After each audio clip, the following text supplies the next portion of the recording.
बहुत समय पहले एक छोटे से गांव में अर्जुन नाम का एक युवक रहता था। अर्जुन दिल का बहुत अच्छा और मददगार इंसान था, लेकिन अकेलापन उसके जीवन का हिस्सा बन चुका था। माता पिता का देहांत हो चुका था और भाई बहन भी दूर दराज में बस गए थे। वह अपने खेतों में काम करता और रात को अपने झोपड़े में अकेले लौट आता। एक रात की बात है, अर्जुन खेत से देर से घर लौट रहा था। चारों ओर सन्नाटा था। पेड़ों की सरसराहट और झिंगुरों की आवाज के अलावा कुछ सुनाई नहीं देता था। तभी अचानक उसने देखा कि रास्ते के किनारे एक सफेद साड़ी में लिपटी हुई स्त्री खड़ी है।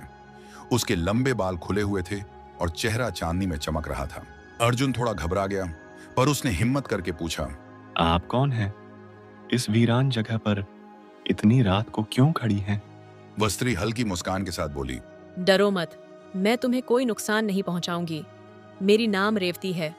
मैं यहाँ बहुत वर्षों से हूँ, लेकिन अब तक किसी ने मुझसे ऐसे बात नहीं की। अर्जुन को धीरे धीरे एहसास हुआ कि वह साधारण औरत नहीं बल्कि भूतनी है। फिर भी उसके शब्दों और आंखों में अजीब सी मासूमियत थी। अर्जुन का डर कम हुआ और उसने उससे बातचीत शुरू कर दी। रेवती ने बताया कि कई साल पहले इस गांव में ही उसकी शादी हुई थी, लेकिन शादी की पहली रात ही दुर्घटना में उसकी मृत्यु हो गई।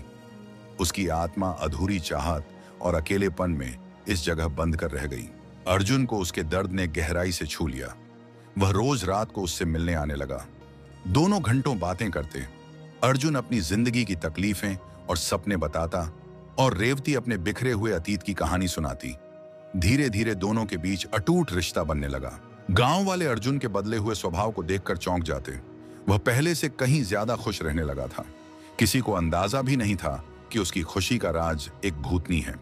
एक दिन रेवती ने गंभीर स्वर में कहा, अर्जुन, मैं जानती हूँ कि हमारा यह रिश्ता कभी साधारण नहीं हो सकता। मैं आत्मा हूँ और तुम इंसान। तुम्हें इस बंधन से मुक्ति चाहिए। अर्जुन ने दृढ़ता से उत्तर दिया, प्यार कभी शरीर से नहीं होता रेवती, यह आत्मा से होता है। तुम भूतनी हो या इंसान, मेरे लिए इससे फर्क नहीं पड़ता। रेवती की आंखों से आंसू छलक पड़े। यह उसका पहला अनुभव था कि कोई उसे उसकी अधूरी हालत के बावजूद इतना स्वीकार कर सकता है। समय बीतता गया और अर्जुन की यह सच्ची मोहब्बत रेवती की आत्मा के लिए एक आशीर्वाद साबित हुई। धीरे धीरे उसका अधूरा दर्द मिटने लगा। एक रात चांदनी के नीचे रेवती बोली, अर्जुन, तुम्हारे प्यार और अपनापन ने मुझे शांति दी है। अब मैं मुक्त हो सकती हूँ। शायद यही मेरी अधूरी चाहत थी, कोई ऐसा जो मुझे बिना डर और शक के स्वीकार करे। अर्जुन की आंखें भर आईं। वह कुछ कह नहीं सका। अचानक हल्की सी रोशनी में रेवती का चेहरा और चमक उठा। उसने मुस्कुराते हुए अर्जुन का हाथ थामा और धीरे धीरे आकाश में विलीन हो गई। उस रात अर्जुन पहली बार फिर से अकेला रह गया, लेकिन इस बार उसके दिल में खालीपन नहीं था। उसे पता था कि उसने किसी आत्मा को शांति दी है और बदले में सच्चा प्यार पाया है।